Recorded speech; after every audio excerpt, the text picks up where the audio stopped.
কতটা নরম সফট এবং জালিদার হয়েছে আমি আপনাদের একটা কেটে দেখাচ্ছি।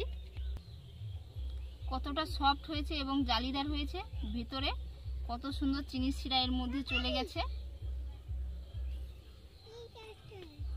এবার মূল রেসিপিতে যাওয়া যাক। প্রতিদিনের মতো আজকেও চলে এসেছি রান্নাঘরে। আজকে আমি আপনাদের সম্পূর্ণ একটা ইউনিক রেসিপি করে দেখাবো, গোলাপ জাম মিষ্টি। তো গোলাপ জামুন বানানোর জন্য কোনো রকম দুধ বা ছানা ছাড়াই খুব সহজেই আপনারা কিন্তু বাড়িতে বানিয়ে নিতে পারবেন। পুরো ভিডিওটা দেখবেন, আশা করি আপনাদের ভালো লাগবে। তো এবার মূল রেসিপিতে যাওয়া যাক। আমি একটা ডিম নিয়েছি, ডিমটা প্রথমে ফেটিয়ে নেব।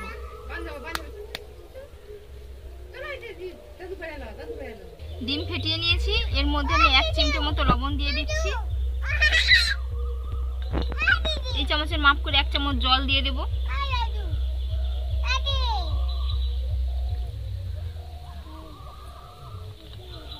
চামচ চিনি দিয়ে দিচ্ছি। এর 1 চামচ সাদা তেল দিয়ে দেব। 1 চামচ তেল দিয়ে দিচ্ছি, দিয়ে ভালো করে ফেটিয়ে নেব। ডিমের মিশ্রণটা রেডি হয়ে গেছে। এবার আমি একটা ডো তৈরি করে নেব মিষ্টির জন্য। 1 বাটি গুঁড়ো দুধ নিয়েছি, এরই মাপ করে আমি হাফ বাটি ময়দা নিয়ে নেব। হাফ বাটি ময়দা। এই চামচের মাপ করে হাফ চামচ আমি বেকিং পাউডার দিয়ে দেব।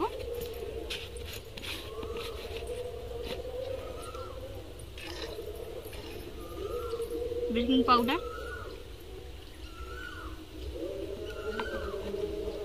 ভালো করে সমস্ত উপকরণগুলো একসাথে মিশিয়ে নেব।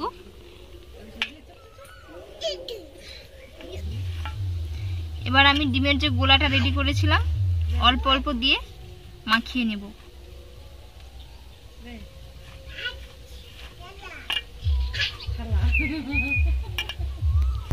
এরকম ভাবে অল্প অল্প করে দিয়ে দেব। একসাথে দেওয়ার দরকার নেই, লিকুইড হয়ে যাবে। খুব সুন্দর করে মাখিয়ে নিয়েছি। এর মধ্যে আমি 1 চামচ মতো গাওয়া ঘি দিয়ে দেব।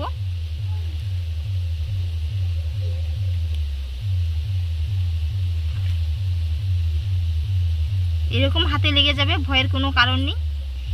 10 মিনিটের মতো ঢাকনা দিয়ে ঢাকিয়ে রেখে দিলে ডোটা অনেকটা শক্ত হয়ে যাবে।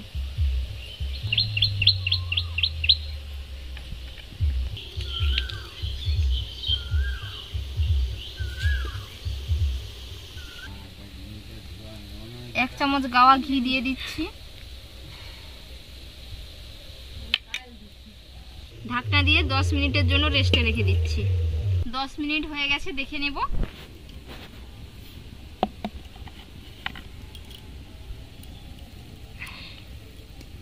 ডোটা আগের থেকে অনেকটা শক্ত হয়েছে। এই অবস্থায় আপনারা একটু হাতে ঘি লাগিয়ে নেবেন, হাতে আর লাগবে না।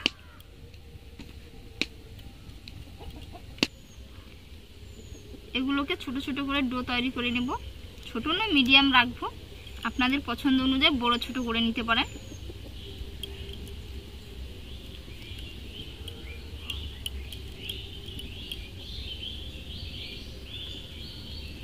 আমি একটু সাইজটা বড় রাখছি।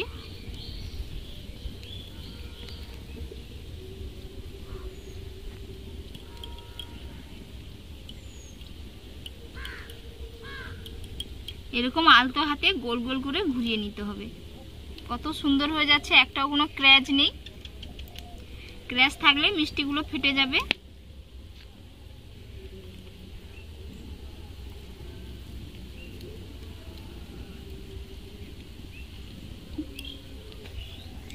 এরকম ভাবে সবগুলো আমি তৈরি করে নেব।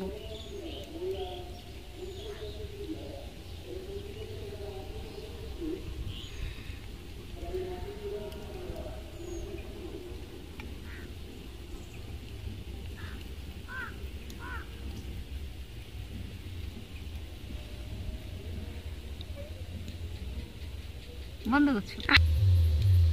এই যে সবগুলো তৈরি হয়ে গেছে, আর দুটো হবে।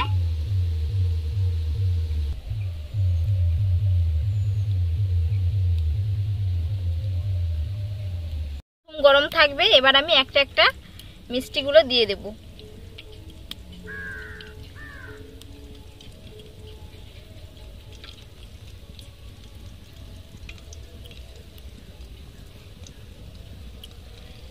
চুলার ফ্লেমটাকে একেবারেই লোতে রেখে হাতে টাইম রেখে এইভাবে আমি সব মিষ্টিগুলো ভেজে নেব। এখন আমি খুন্তি দিয়ে একেবারেই নাড়াচাড়া করব না, এগুলো নিজের থেকে ফুলে উঠবে, তখনই আমি একটু খুন্তি দিয়ে নাড়িয়ে নেব। এক পিঠ হয়ে কত সুন্দরভাবে ফুলে ফেপে একবার টইটুম্বুর হয়ে গেছে।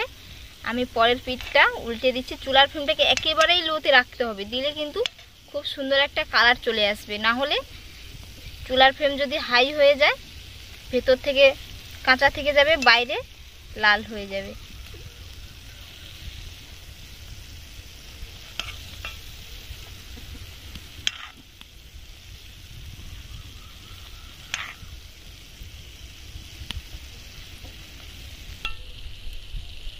গোল্ডেন ব্রাউন কালারটা চলে এসছে, কালারটা খুবই সুন্দর হয়েছে। এই অবস্থায় আমি কিন্তু এটা নামিয়ে নেব।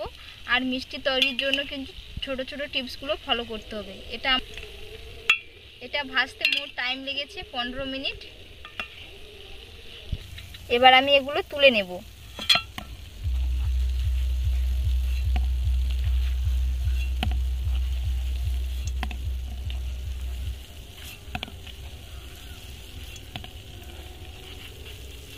কড়াইয়ের মধ্যে আমি 1 বাটি চিনি দিয়ে দিচ্ছি।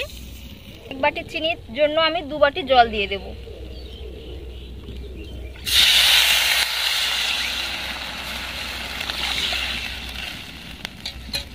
দিয়ে আমি চিনির শিরা তৈরি করে নেব। গোলাপ জাম মিষ্টি বানাবো, এর জন্য আমি 1 চামচ গোলাপ জল দিয়ে দিচ্ছি। একটা ফ্লেভার উঠবে, খেতেও খুব সুন্দর লাগবে। চিনি মেল্ট হয়ে গেছে, এর মধ্যে আমি মিষ্টিগুলো দিয়ে দেব। কোনো একটা দুতার করছি না।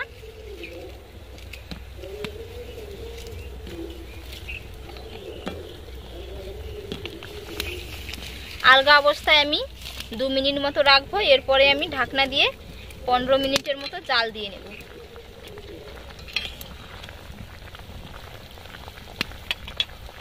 এবার আমি একটা ঢাকনা দিয়ে দেব। 10 থেকে 15 মিনিট এইভাবে ভাপিয়ে নেব। 15 মিনিট হয়ে গেছে, দেখে নেব। পুরো রসটা শুষে নিয়েছে চিনির শিরা। তো এবার আমি একটা প্লেটের মধ্যে তুলে নেব, তুলে আপনাদের দেখাবো কেমন হয়েছে।